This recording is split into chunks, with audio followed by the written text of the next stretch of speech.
Kita ke informasi lainnya, pemirsa. Seorang siswa sekolah dasar negeri di Bojonegoro, Jawa Timur tanpa sengaja menelan paku pinus saat merakit gangsing. Saat akan dioperasi, ternyata posisi pinus telah berubah.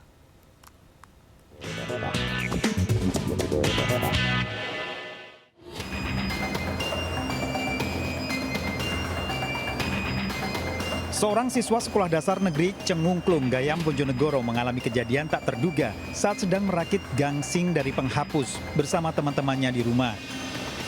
Korban siswa kelas 2 tanpa sengaja menelan sebuah paku pines yang semula dipakai untuk menancapkan gangsing dari penghapus supaya nantinya dapat berputar.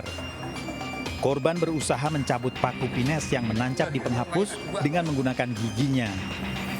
Namun secara tiba-tiba salah seorang temannya tidak sengaja menyenggol hingga paku pines yang dicabut olehnya tertelan. Korban segera memberitahu orang tuanya dan dibawa ke Rumah Sakit Umum Daerah Bojonegoro untuk dilakukan pemeriksaan. Hasil ronsen awal di RSUD Bojonegoro diketahui bahwa paku pines sudah berada di area tenggorokan dan sempat membuat korban batuk mengeluarkan darah. Korban kemudian dibawa ke RSUD Dr. Sutomo. Posisi paku pines telah berpindah ke dalam paru-paru. Dan saat akan dilakukan operasi, pines telah berpindah ke saluran makanan sehingga prosedur penanganan pun disesuaikan tanpa harus operasi. Perawat di sini disuruh ke RSUD Bojonegoro, langsung ditangani ke RSUD Bojonegoro, dironsen, langsung dirujuk dari Surabaya. Sebaiknya selalu berhati-hati bagi orang tua mengingatkan apa yang akan dimainkan anak-anaknya. Dari Bojonegoro, Jawa Timur, Dedi Mahdi, iNews melaporkan. Gegara seng saat bermain, bocah 7 tahun tersangkut mesin cuci di rumahnya di Depok, Jawa Barat. Orang tua pun panik karena tak bisa mengeluarkan bocah itu.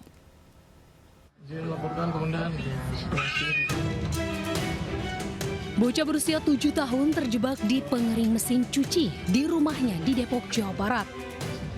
Saat ditemukan, bokong sang bocah berada di bagian bawah mesin pengering.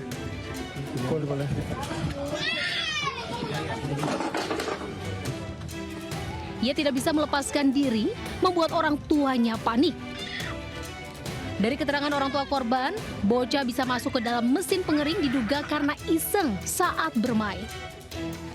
Sebelumnya, orang tua dan tetangga sudah berupaya mengevakuasi korban namun tidak berhasil. Akhirnya, keluarga menghubungi petugas damkar. Tubuh korban yang terjebak di mesin pengering bisa diangkat dalam waktu 10 menit.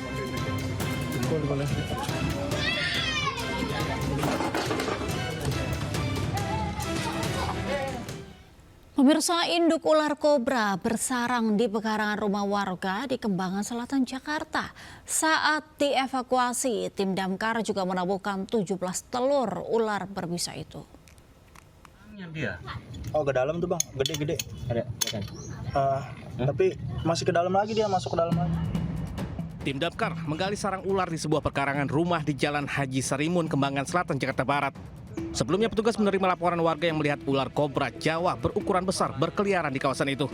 Saat evakuasi, petugas menemukan 17 telur di sarang ular tersebut.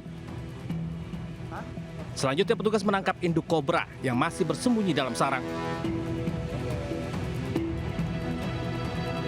Dengan ekstra hati-hati, ular berbisa itu akhirnya bisa ditangkap. Setelah dievakuasi, ular kobra dan ke-17 telurnya ini dibawa ke kantor pemadam kebakaran sektor Kembangan untuk nantinya diberikan ke Balai Konservasi Sumber Daya Alam untuk dilepasliarkan. Dari Jakarta, Miftahul Gani, iNews melaporkan. Oknum TNI yang menganiaya ojek online telah berdamai dan meminta maaf. Meski demikian, penyidikan terus dilakukan Puspom TNI.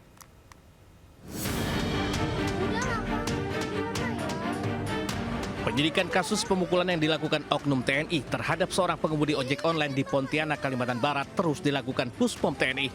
Insiden terjadi diduga karena prajurit dimaksud terbawa emosi di jalan raya. Setelah mediasi, prajurit TNI berinisial Letda AF telah berdamai dengan pengemudi ojek. Namun, penyidikan tetap dilanjutkan. Jadi memang kemarin sempat terjadi insiden ya antara salah satu oknum prajurit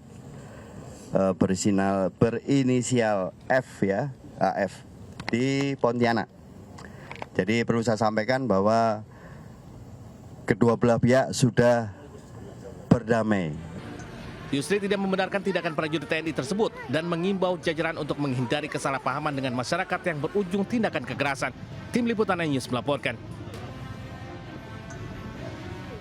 Usai dipecat sebagai anggota DPRD Gorontalo dan kader PDIP, Wahyudin Moridu beralih profesi menjadi penjual es batu.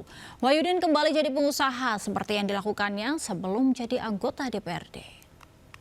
Menjadi pengusaha dan usaha kecil-kecilan. Teman-teman semua yang butuh es batu, apa kabarnya? Inilah aktivitas Wahyudin Moridu, mantan anggota DPRD Provinsi Gorontalo, usai dipecat dari kader PDIP Gorontalo.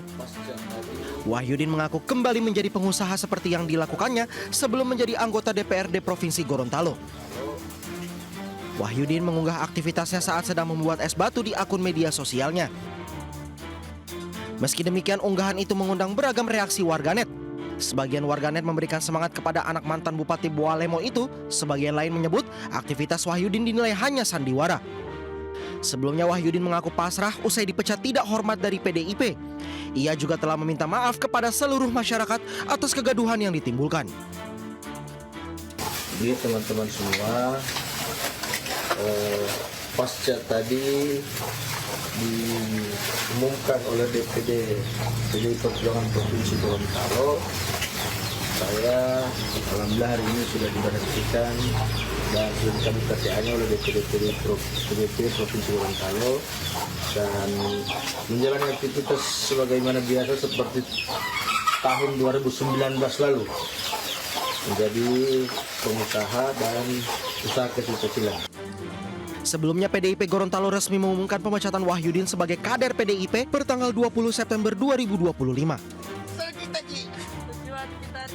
Kita hari ini menuju Makassar menggunakan uang negara.